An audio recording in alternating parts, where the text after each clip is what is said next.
From the Library of Archive Key, The Vampire by John William Polidori. Extract of a letter from Geneva. I breathe freely in the neighborhood of this lake. The ground upon which I tread has been subdued from the earliest ages. The principal objects which immediately strike my eye bring to my recollection scenes in which man acted the hero and was the chief object of interest. Not to look back to earlier times of battles and sieges, here is the bust of Rousseau. Here is a house with an inscription denoting that the Genevan philosopher first drew breath under its roof. A little out of the town is Ferney, the residence of Voltaire, where that wonderful, though certainly in many respects contemptible, character received, like the hermits of old, the visits of pilgrims, not only from his own nation, but from the farthest boundaries of Europe. Here too is Bonnet's abode, and a few steps beyond, the house of that astonishing woman, Madame de Staël, perhaps the first of her sex, who has really proved its often claimed equality with the nobler man. We have before had women who have written interesting novels and poems, in which their tact at observing drawing-room characters has availed them. But never since the days of Heloise have those faculties which are peculiar to man been developed as the possible inheritance of woman. Though even here, as in the case of Heloise, our sex have not been backward in alleging the existence of an Abelard in the person of M. Schlegel as the inspirer of her works. But to proceed. Upon the same side of the lake, Gibbon, Bonnivard, Bradshaw, and others mark, as it were, the stages for our progress. Whilst upon the other side there is one house, built by Diodati, the friend of Milton, which has contained within its walls, for several months, that poet whom we have so often read together, and who, if human passions remain the same.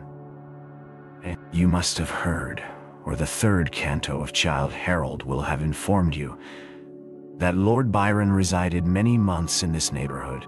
I went with some friends a few days ago, after having seen Ferney, to view this mansion. I trod the floors with the same feelings of awe and respect as we did, together, those of Shakespeare's dwelling at Stratford. I sat down in a chair of the saloon, and satisfied myself that I was resting on what he had made his constant seat. I found a servant there who had lived with him. She, however, gave me but little information. She pointed out his bedchamber upon the same level as the saloon and dining room, and informed me that he retired to rest at 3, got up at 2, and employed himself a long time over his toilet. That he never went to sleep without a pair of pistols and a dagger by his side, and that he never ate animal food. He apparently spent some part of every day upon the lake in an English boat. There is a balcony from the saloon which looks upon the lake and the mountain Jura, and I imagine that it must have been hence he contemplated the storm so magnificently described in the third canto. For you have from here a most extensive view of all the points he has therein depicted. I can fancy him like the scathed pine, whilst all around was sunk to repose, still waking to observe what gave but a weak image of the storms which had desolated his own breast. The sky is changed. Gee, and such a change. O night, and storm and darkness, ye are wondrous strong, yet lovely in your strength, as is the light of a dark eye in woman. Far along from peak to peak, the rattling crags among, leaps the live thunder.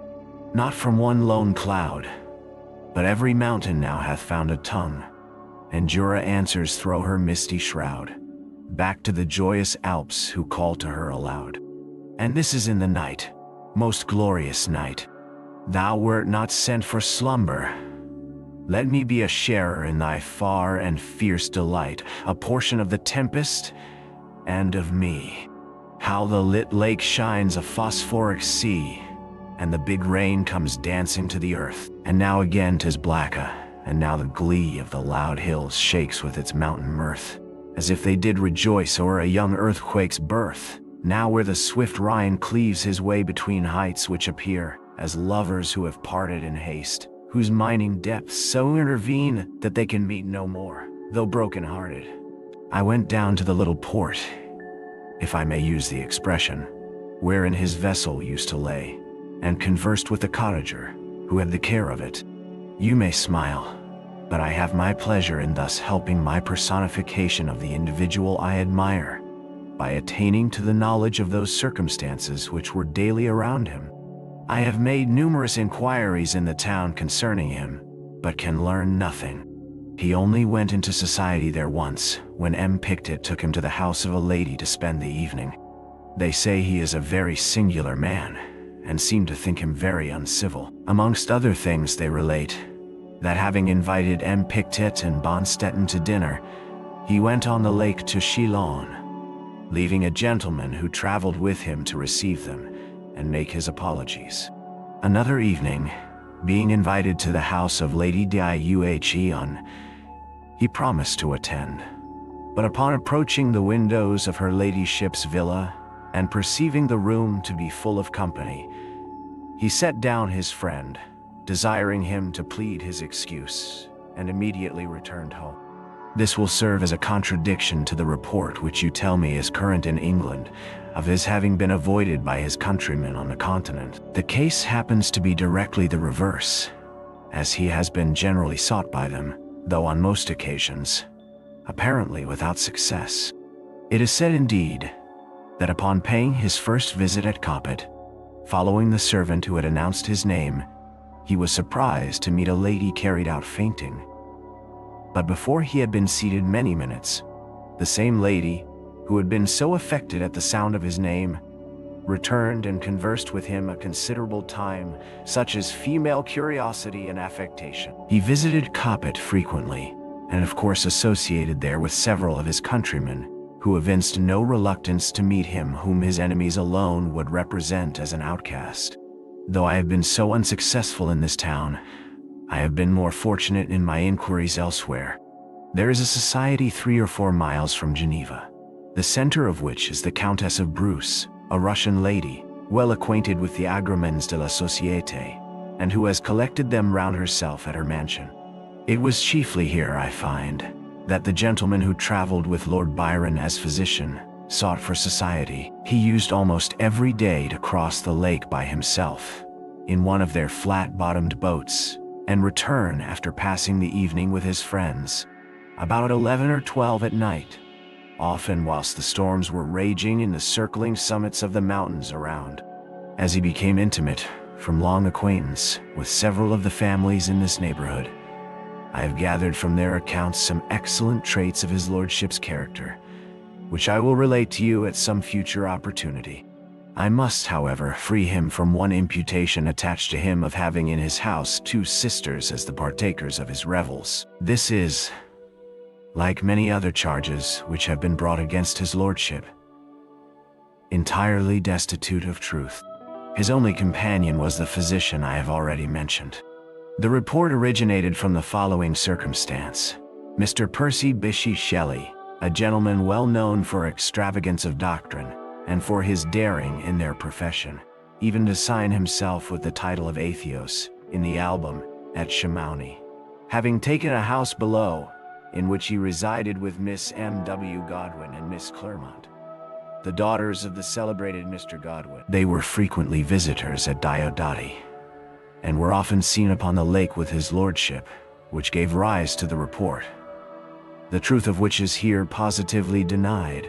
Among other things which the lady from whom I procured these anecdotes related to me, she mentioned the outline of a ghost story by Lord Byron. It appears that one evening Lord B., Mr. P.B. Shelley, the 2 ladies and the gentleman before alluded to, after having perused a German work, which was entitled Phantasmagoriana, began relating ghost stories, when his lordship having recited the beginning of Christabel, then unpublished, the whole took so strong a hold of Mr. Shelley's mind that he suddenly started up and ran out of the room. The physician and Lord Byron followed, and discovered him leaning against a mantelpiece, with cold drops of perspiration trickling down his face. After having given him something to refresh him, upon inquiring into the cause of his alarm, they found that his wild imagination having pictured to him the bosom of one of the ladies, with eyes, which was reported of a lady in the neighborhood where he lived, he was obliged to leave the room in order to destroy the impression.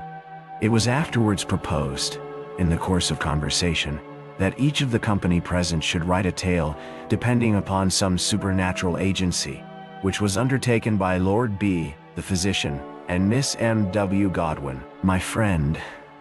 The lady above referred to had in her possession the outline of each of these stories. I obtained them as a great favor, and herewith forward them to you, as I was assured you would feel as much curiosity as myself to peruse the embauches of so great a genius, and those immediately under his influence. Introduction. The superstition upon which this tale is founded is very general in the East. Among the Arabians it appears to be common. It did not, however, extend itself to the Greeks until after the establishment of Christianity, and it has only assumed its present form since the division of the Latin and Greek churches, at which time, the idea becoming prevalent that a Latin body could not corrupt if buried in their territory, it gradually increased, and formed the subject of many wonderful stories still extant of the dead risings from. In the West it spread, with some slight variation, all over Hungary, Poland, Austria, and Lorraine, where the belief existed that vampires nightly imbibed a certain portion of the blood of their victims, who became emaciated, lost their strength, and speedily died of consumptions, whilst these human bloodsuckers fattened, and their veins became distended to such a state of repletion as to cause the blood to flow from. In the London Journal of March 1732 is a curious and, of course, credible account of a particular case of vampirism, which is stated to have occurred at Madraga, in Hungary. It appears that upon an examination of the commander-in-chief and magistrates of the place, they positively and unanimously affirmed that, about 5 years before, a certain Hayduke named Arnold Paul had been heard to say that at Kosovia, on the frontiers of the Turkish Serbia, he had been tormented by a vampire, but had found a way to rid himself of the evil. This precaution, however, did not prevent him from becoming a vampire himself. For about 20 or 30 days after his death and burial, many persons complained of having been tormented by him, and a deposition was made that 4 persons had been deprived of life by his attacks. To prevent further mischief, the inhabitants, having consulted their Hedadni 3, took up the body and found it, as is supposed to be usual in cases of vampirism, fresh and entirely free from corruption, and emitting at the mouth, nose, and ears pure and florid blood. Proof having been thus obtained, they resorted to the accustomed remedy. A stake was driven entirely through the heart and body of Arnold Paul, at which he is reported to have cried out as dreadfully as if he had been alive. This done, they cut off his head, burned his body, and threw the ashes into his grave. The same measures were adopted with the corpses of those persons who had previously died from vampirism, lest they should, in their turn, become agents upon others who survived them. This monstrous rhodomontade is here related, because it seems better adapted to illustrate the subject of the present observations than any other instance which could be adduced. In many parts of Greece, it is considered as a sort of punishment after death, for some heinous crime committed whilst in existence, that the deceased is not only doomed to vampirize, but compelled to confine his infernal visitations solely to those beings he loved most while upon earth, those to whom he was bound by ties of kindred and affection. A supposition alluded to in the jeer, but first on earth, as vampire sent thy corpse shall from its tomb be rent, then ghastly haunt the native place, and suck the blood of all thy race.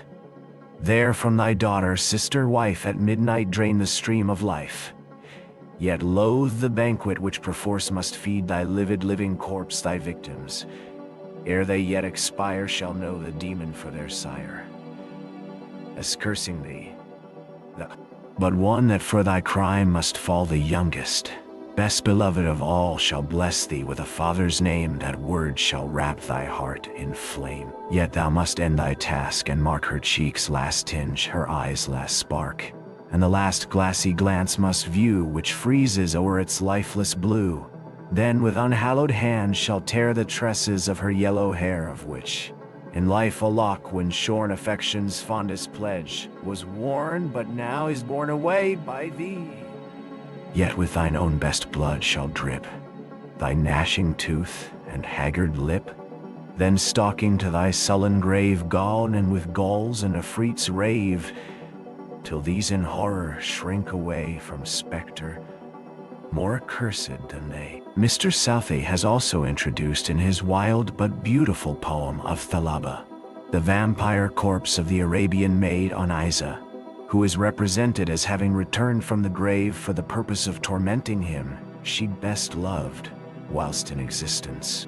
But this cannot be supposed to have resulted from the sinfulness of her life, she being portrayed throughout the whole of the tale as a complete type of purity and innocence. The veracious Tournefort gives a long account in his travels of several astonishing cases of vampirism, to which he pretends to have been an eyewitness, and Calmet, in his great work upon this subject, besides a variety of anecdotes and traditionary narratives illustrative of its effects, has put forth some learned dissertations tending to prove it to be a classical as well as barbarian error. Many curious and interesting notices on this singularly horrible superstition might be added, though the present may suffice for the limits of a note, necessarily devoted to explanation, and which may now be concluded by merely remarking that though the term vampire is the one in most general acceptation, there are several others synonymous with it, made use of in various parts of the world.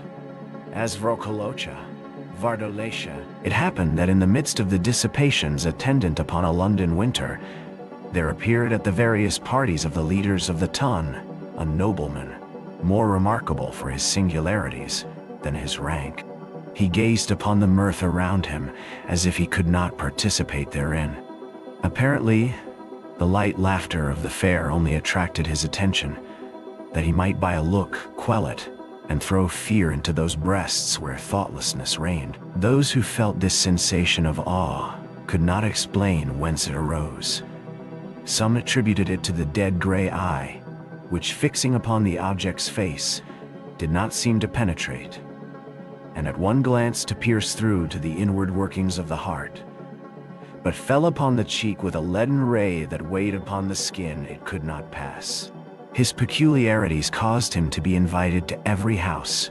All wished to see him, and those who had been accustomed to violent excitement, and now felt the weight of ennui, were pleased at having something in their presence capable of engaging their attention. In spite of the deadly hue of his face, which never gained a warmer tint, either from the blush of modesty or from the strong emotion of passion, though its form and outline were beautiful, many of the female hunters after notoriety attempted to win his attentions, and gain at least some marks of what they might term affection.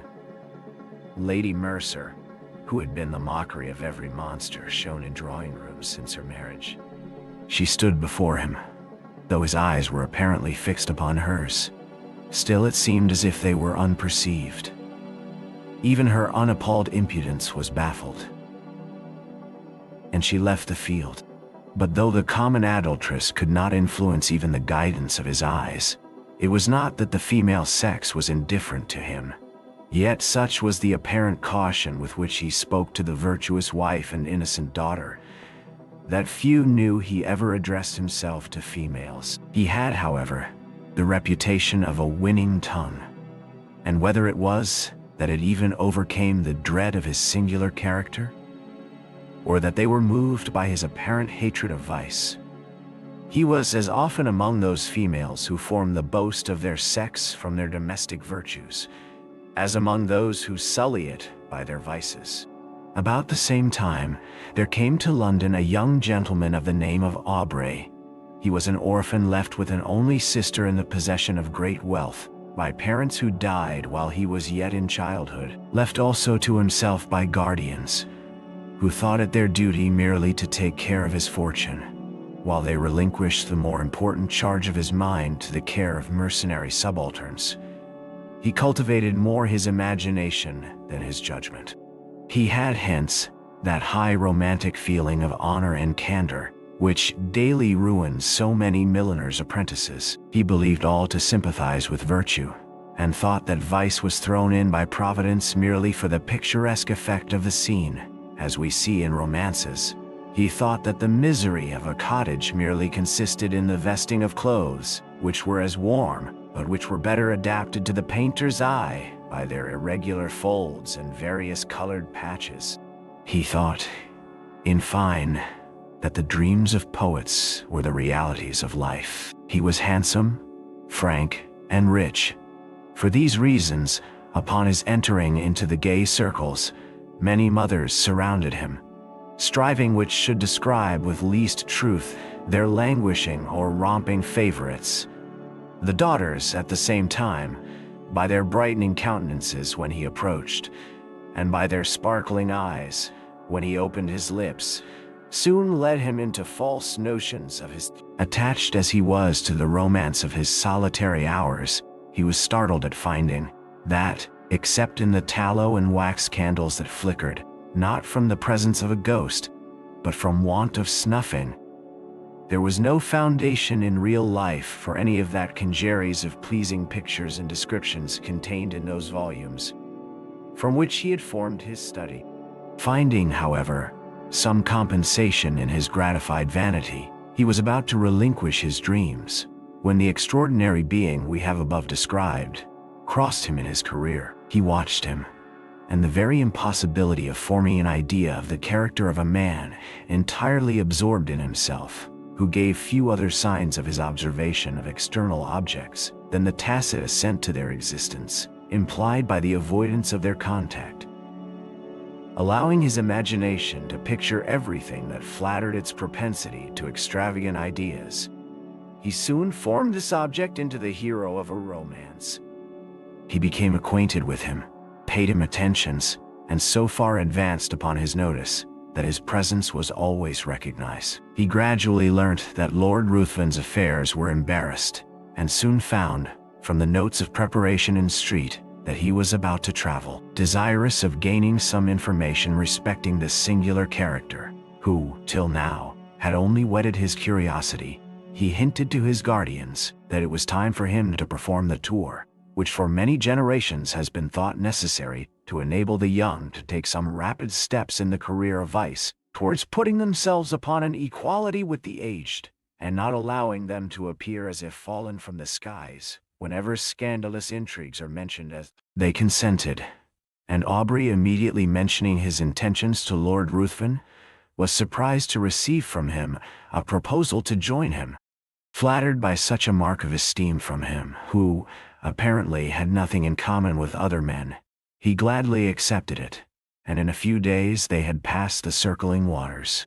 Hitherto, Aubrey had had no opportunity of studying Lord Ruthven's character, and now he found that though many more of his actions were exposed to his view, the results offered different conclusions from the apparent motives to his conduct. His companion was profuse in his liberality. The idle, the vagabond, and the beggar received from his hand more than enough to relieve their immediate wants. But Aubrey could not avoid remarking that it was not upon the virtuous, reduced to indigence by the misfortunes attendant even upon virtue, that he bestowed his alms. These were sent from the door with hardly suppressed sneers. But when the profligate came to ask something, not to relieve his wants, but to allow him to wallow in his lust, or to sink him still deeper in his iniquity, he was sent away with rich charity. This was, however, attributed by him to the greater importunity of the vicious, which generally prevails over the retiring bashfulness of the virtuous indigent. There was one circumstance about the charity of his lordship which was still more impressed upon his mind. All those upon whom it was bestowed inevitably found that there was a curse upon it, for they were all either led to the scaffold, or sunk to the lowest and the most abject misery. At Brussels and other towns through which they passed, Aubrey was surprised at the apparent eagerness with which his companions sought for the centers of all fashionable vice. There he entered into all the spirit of the faro table.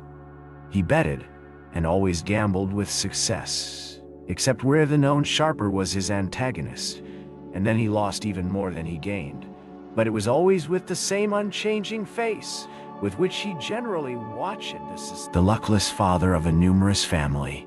Then his very wish seemed fortune's law. This apparent abstractedness of mind was laid aside, and his eyes sparkled with more fire than that of the cat, whilst dallying with a half-dead mouse.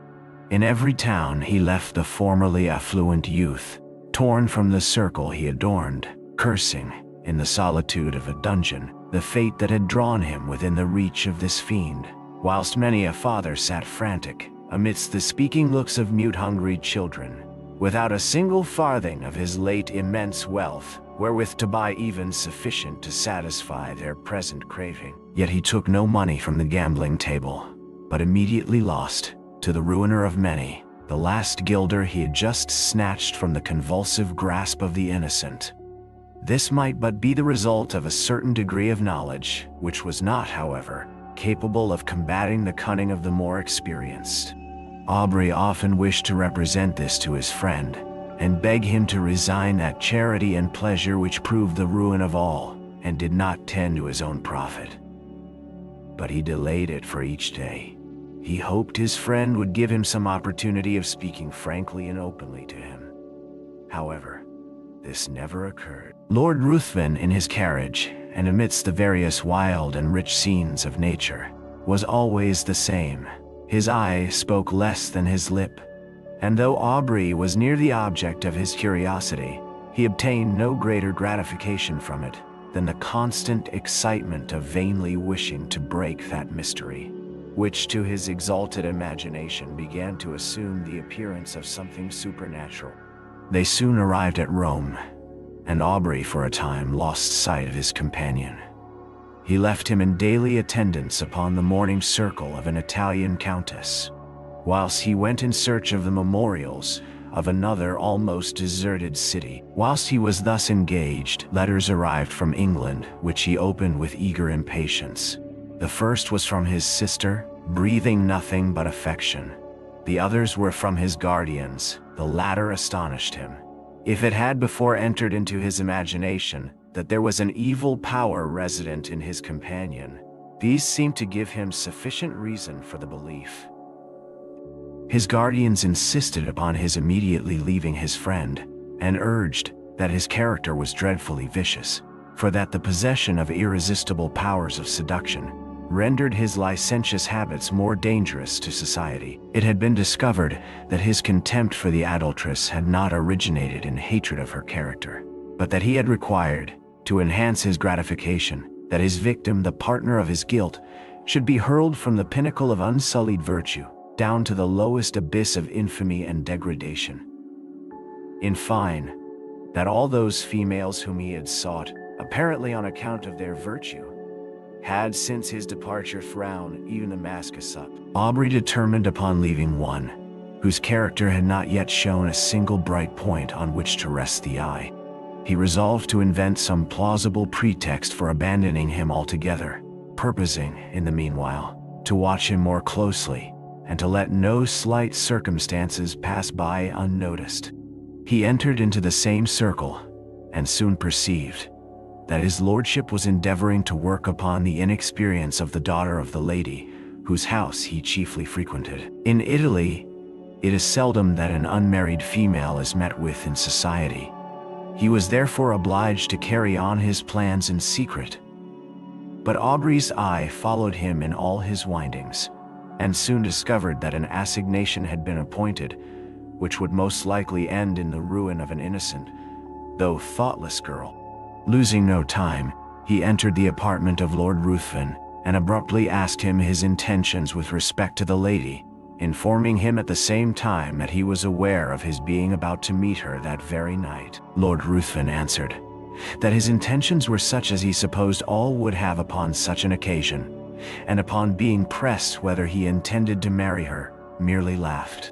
Aubrey retired, and immediately writing a note to say that from that moment he must decline accompanying his lordship in the remainder of their proposed tour, he ordered his servant to seek other apartments, and calling upon the mother of the lady, informed her of all he knew, not only with regard to her daughter, but also concerning the character of his lordship. The assignation was prevented. Lord Ruthven next day merely sent his servant to notify his complete assent to a separation, but did not hint any suspicion of his plans having been foiled by Aubrey's interposition. Having left Rome, Aubrey directed his steps towards Greece, and crossing the peninsula, soon found himself at Athens. He then fixed his residence in the house of a Greek, and soon occupied himself in tracing the faded records of ancient glory upon monuments that apparently, ashamed of chronicling the deeds of freemen only before slaves, had hidden themselves beneath the sheltering soil or many-colored lichen. Under the same roof as himself existed a being, so beautiful and delicate that she might have formed the model for a painter wishing to portray on canvas the promised hope of the faithful in Muhammad's paradise. Save that her eyes spoke too much mind for anyone to think she could belong to those who had no souls. As she danced upon the plain, or tripped along the mountainside, one would have thought the gazelle a poor type of her beauties, for who would have exchanged her eye, apparently the eye of animated nature, for that sleepy, luxurious look of the animal suited but to the taste of an epicure. The light step of Ianthe often accompanied Aubrey in his search after antiquities, and often would the unconscious girl, engaged in the pursuit of a cashmere butterfly, show the whole beauty of her form, floating as it were upon the wind, to the eager gaze of him, who forgot the letters he had just deciphered upon an almost effaced tablet. In the contemplation of her sylph-like figure, often would her tresses falling, as she flitted around, exhibit in the sun's ray such delicately brilliant and swiftly fading hues, it might well excuse the forgetfulness of the antiquary, who let escape from his mind the very object he had before thought of vital importance to the proper interpretation of a passage in Pausanias. But why attempt to describe charms which all feel, but none can appreciate? It was innocence, youth, and beauty, unaffected by crowded drawing rooms and stifling balls. Whilst he drew those remains of which he wished to preserve a memorial for his future hours, she would stand by and watch the magic effects of his pencil in tracing the scenes of her native place. She would then describe to him the circling dance upon the open plain, would paint to him in all the glowing colors of youthful memory the marriage pomp she remembered viewing in her infancy, and then, turning to subjects that had evidently made a greater impression upon her mind, her earnestness and apparent belief of what she narrated excited the interest even of Aubrey, and often as she told him the tale of the living vampire who had passed years amidst his friends and dearest ties, forced every year, by feeding upon the life of a lovely female to prolong his existence for the ensuing months, his blood would run cold, whilst he attempted to laugh her out of such idle and horrible fantasies. But Ianthe cited to him the names of old men. When she found him so incredulous, she begged of him to believe her, for it had been remarked that those who had dared to question their existence always had some proof given, which obliged them, with grief and heartbreaking, to confess it was true. She detailed to him the traditional appearance of these monsters, and his horror was increased by hearing a pretty accurate description of Lord Ruthven. He, however, still persisted in persuading her that there could be no truth in her fears, though at the same time he wondered at the many coincidences which had all tended to excite a belief in the supernatural power of Lord. Aubrey began to attach himself more and more to Ianthe. Her innocence, so contrasted with all the affected virtues of the women among whom he had sought for his vision of romance, won his heart.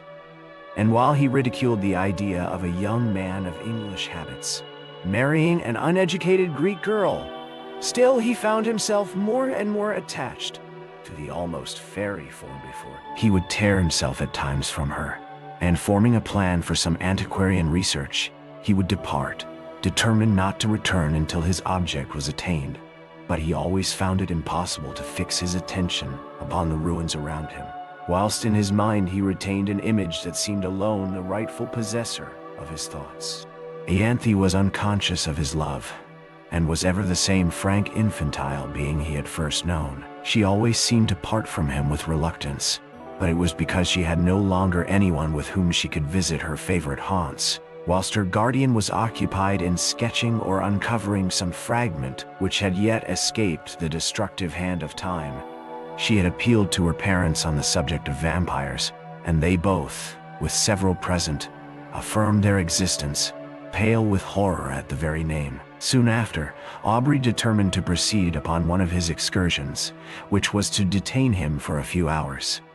When they heard the name of the place, they all at once begged of him not to return at night, as he must necessarily pass through a wood, where no Greek would ever remain after the day had closed, upon any consideration. They described it as the resort of the vampires in their nocturnal orgies, and denounced the most heavy evils as impending upon him who dared to cross their path. Aubrey made light of their representations, and tried to laugh them out of the idea. But when he saw them shudder at his daring thus to mock a superior infernal power, the very name of which apparently made their blood freeze, he was silent. Next morning, Aubrey set off upon his excursion unattended. He was surprised to observe the melancholy face of his host, and was concerned to find that his words, mocking the belief of those horrible fiends, had inspired them with such terror. When he was about to depart, Ianthe came to the side of his horse and earnestly begged of him to return, ere night allowed the power of these beings to be put in action. He promised. He was, however, so occupied in his research that he did not perceive that daylight would soon end, and that in the horizon there was one of those specks which, in the warmer climates, so rapidly gather into a tremendous mass and pour all their rage upon the devoted country. He at last, however, mounted his horse, determined to make up by speed for his delay, but it was too late. Twilight in these southern climates is almost unknown. Immediately the sun sets, night begins, and ere he had advanced far, the power of the storm was above its echoing thunders had scarcely an interval of rest. Its thick heavy rain forced its way through the canopying foliage, whilst the blue forked lightning seemed to fall and radiate at his very feet. Suddenly his horse took fright, and he was carried with dreadful rapidity through the entangled forest. The animal at last, through fatigue, stopped, and he found by the glare of lightning that he was in the neighborhood of a hovel that hardly lifted itself up from the masses of dead leaves and brushwood which surrounded it.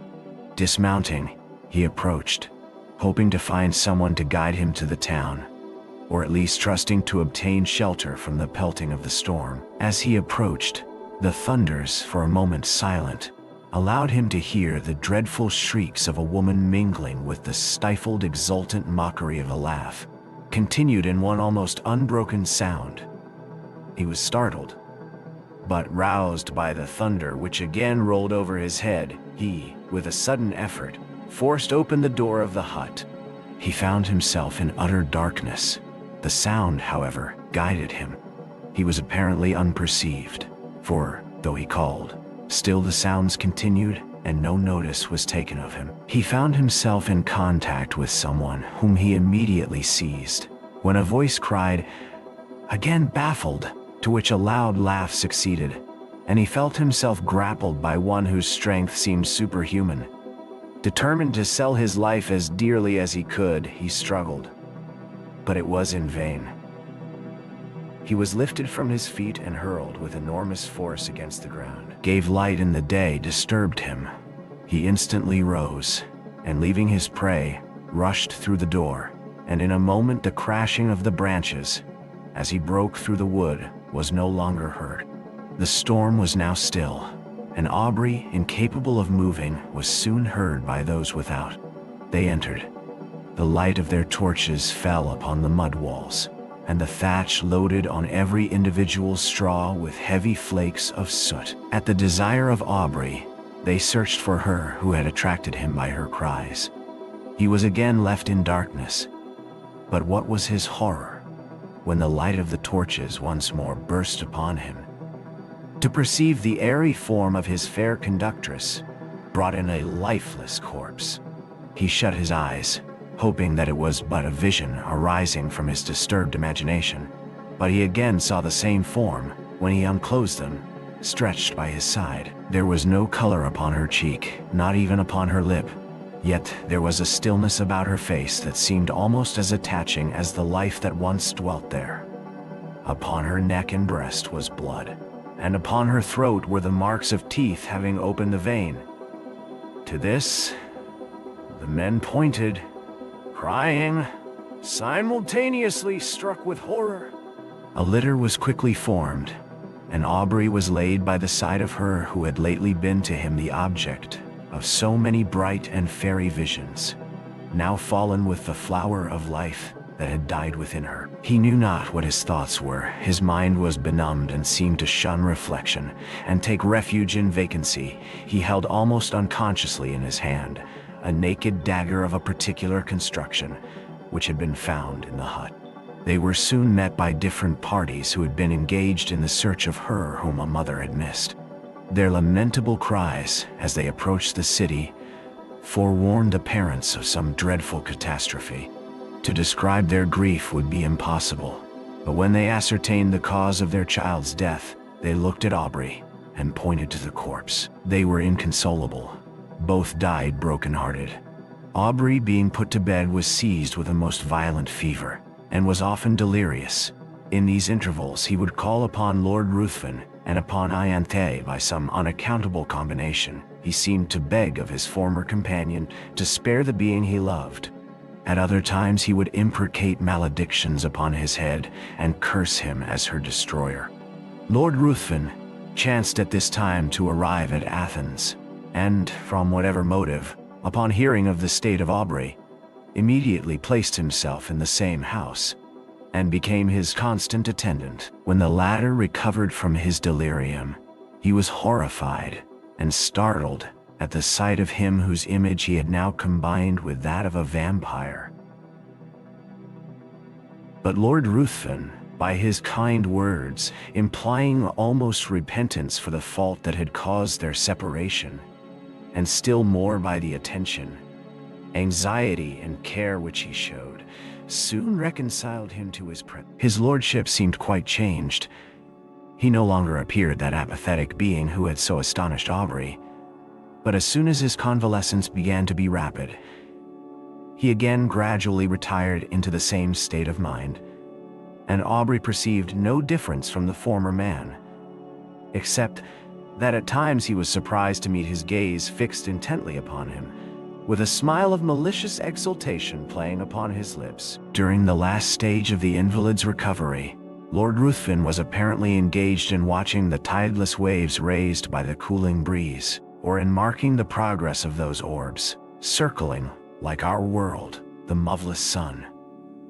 Indeed, he appeared to wish to avoid the eyes of all. Aubrey's mind, by this shock, was much weakened, and that elasticity of spirit which had once so distinguished him now seemed to have fled forever. He was now as much a lover of solitude and silence as Lord Ruthven, but much as he wished for solitude, his mind could not find it in the neighborhood of Athens. If he sought it amidst the ruins he had formerly frequented, Ianthe's form stood by his side. If he sought it in the woods, her light step would appear wandering amidst the underwood, in quest of the modest violet, then suddenly turning round, would show to his willed. He determined to fly scenes, every feature of which created such bitter associations in his mind. He proposed to Lord Ruthven, to whom he held himself bound by the tender care he had taken of him during his illness, that they should visit those parts of Greece neither had yet seen. They traveled in every direction, and sought every spot to which a recollection could be attached. But though they thus hastened from place to place, yet they seemed not to heed what they gazed upon. They heard much of robbers, but they gradually began to slight these reports, which they imagined were only the invention of individuals, whose interest it was to excite the generosity of those whom they defended from pretended dangers. In consequence of thus neglecting the advice of the inhabitants, on one occasion they traveled with only a few guards, more to serve as guides than as a defense. Upon entering, however, a narrow defile, at the bottom of which was the bed of a torrent, with large masses of rock brought down from the neighboring precipices. They had reason to repent their negligence, for scarcely were the whole of the party engaged in the narrow pass when they were startled by the whistling of bullets close to their heads and by the echoed report of several guns. In an instant their guards had left them, and, placing themselves behind rocks, had begun to fire in the direction whence the report came. Lord Ruthven and Aubrey, imitating their example, retired for a moment behind the sheltering turn of the defile, but ashamed of being thus detained by a foe, who with insulting shouts bade them advance, and being exposed to unresisting slaughter, if any of the robbers should climb above and take them in the rear, they determined at once to rush forward in search of the enemy. Hardly had they lost the shelter of the rock when Lord Ruthven received a shot in the shoulder, which brought him to the ground. Aubrey hastened to his assistance, and no longer heeding the contest or his own peril, was soon surprised by seeing the robbers' faces around him, his guards having, upon Lord Ruthven's being wounded, immediately thrown up their arms and surrendered. By promises of great reward, Aubrey soon induced them to convey his wounded friend to a neighboring cabin, and having agreed upon a ransom, he was no more disturbed by their presence, they being content merely to guard the entrance till their comrade should return with the promised sum, for which he had an order. Lord Ruthven's strength rapidly decreased. In 2 days mortification ensued, and death seemed advancing with hasty steps. His conduct and appearance had not changed. He seemed as unconscious of pain as he had been of the objects about him. But towards the close of the last evening, his mind became apparently uneasy, and his eye often fixed upon Aubrey, who was induced to offer his assistance with more than usual earnestness. "Assist me. You may save me, you may do more than that, I mean not my life. I heed the death of my existence as little as that of the Tell me how." "I would do anything," replied Aubrey. "I need but little, my life ebbs apace, I cannot explain the whole. But if you would conceal all you know of me, my honor were free from stain in the world's mouth, and if my death were unknown for some time in England, I but life. It shall not be known." "Swear," cried the dying man, raising himself with exultant violence. "Swear by all your soul reveres, by all your nature fears. Swear that, for a year and a day, you will not impart your knowledge of my crimes or death to any living being in any way, whatever may happen, or whatever you may see." His eyes seemed bursting from their sockets. "I swear," said Aubrey. He sunk laughing upon his pillow, and breathed no more. Aubrey retired to rest, but did not sleep. The many circumstances attending his acquaintance with this man rose upon his mind, and he knew not why. When he remembered his oath, a cold shivering came over him, as if from the presentiment of something horrible awaiting him. Rising early in the morning, he was about to enter the hovel in which he had left the corpse, when a robber met him, and informed him that it was no longer there, having been conveyed by himself and comrades, upon his retiring, to the pinnacle of a neighboring mount, according to a promise they had given his lordship, that it should be exposed to the first cold ray of the moon that rose after his death.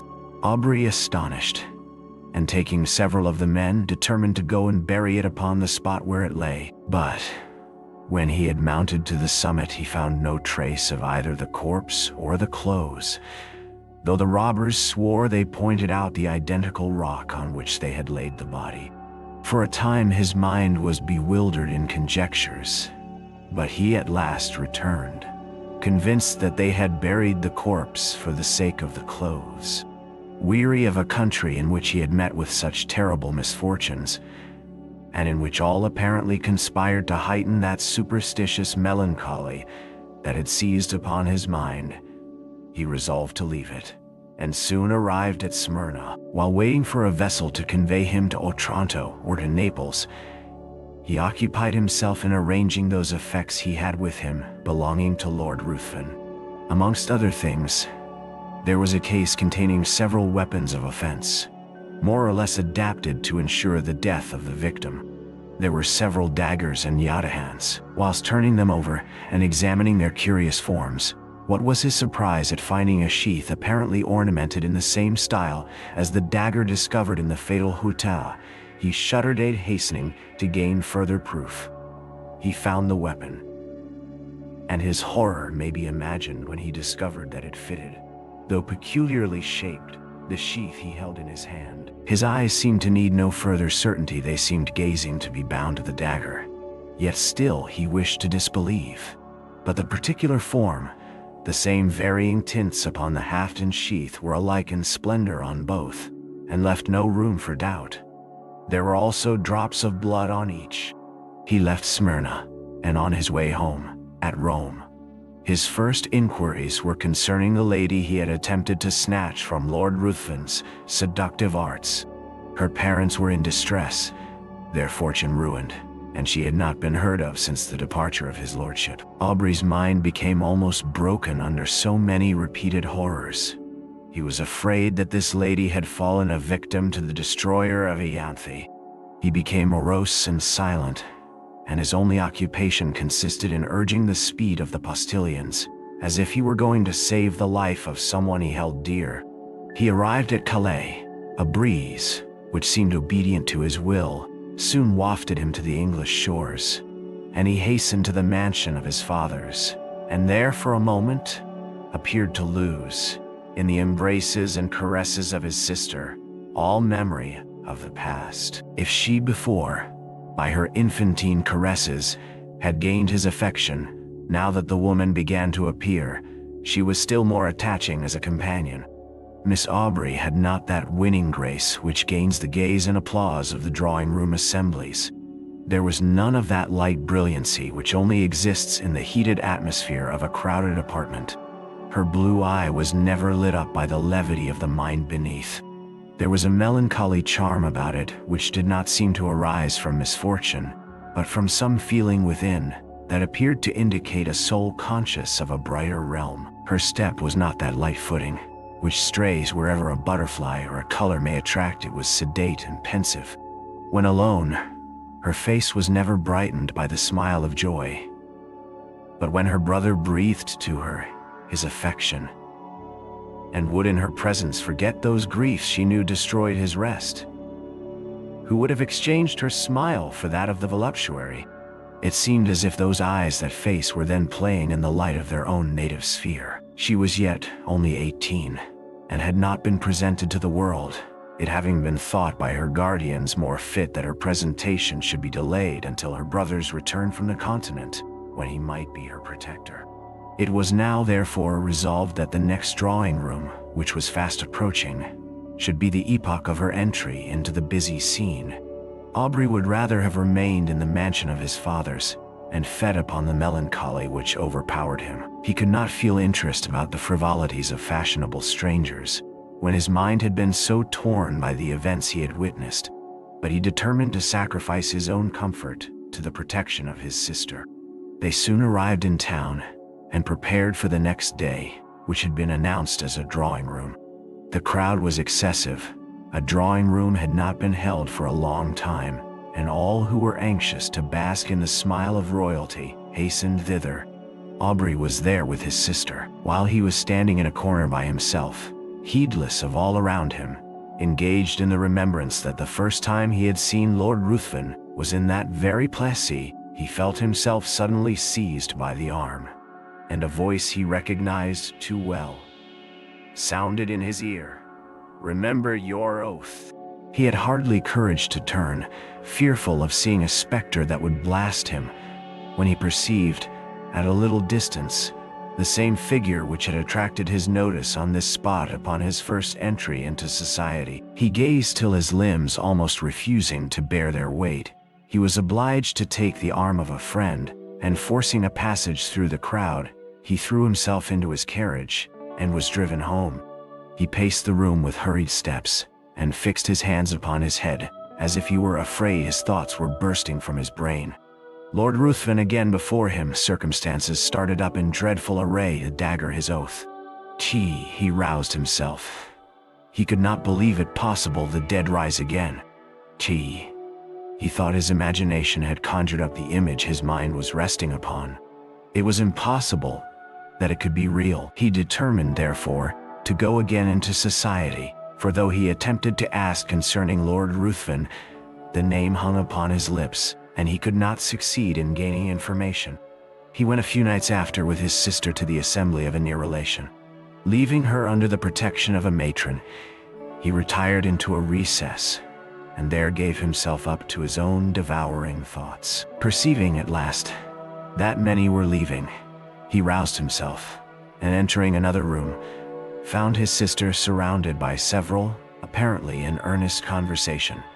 He attempted to pass and get near her, when one whom he requested to move turned round and revealed to him those features he most abhorred. He sprang forward, seized his sister's arm, and with hurried step forced her towards the street. At the door he found himself impeded by the crowd of servants who were waiting for their lords. And while he was engaged in passing them, he again heard that voice whisper close to him, but hurrying his sister, soon reached home. Aubrey became almost distracted. If before his mind had been absorbed by one subject, how much more completely was it engrossed, now that the certainty of the monsters living again pressed upon his thoughts. His sister's attentions were now unheeded, and it was in vain that she entreated him to explain to her what had caused his abrupt conduct.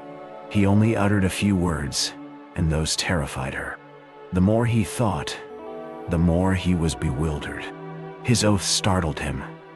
Was he then to allow this monster to roam, bearing ruin upon his breath, amidst all he held dear, and not avert its progress? His very sister might have been touched by him. But even if he were to break his oath and disclose his suspicions, who would believe him? He thought of employing his own hand to free the world from such a wretch. But death, he remembered, had been already mocked. For days he remained in this state, shut up in his room. He saw no one, and ate only when his sister came, who, with eyes streaming with tears, besought him, for her sake, to support nature.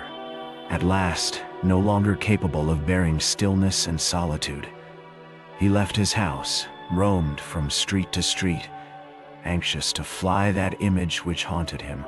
His dress became neglected, and he wandered, as often exposed to the noonday sun as to the midnight damps. He was no longer to be recognized.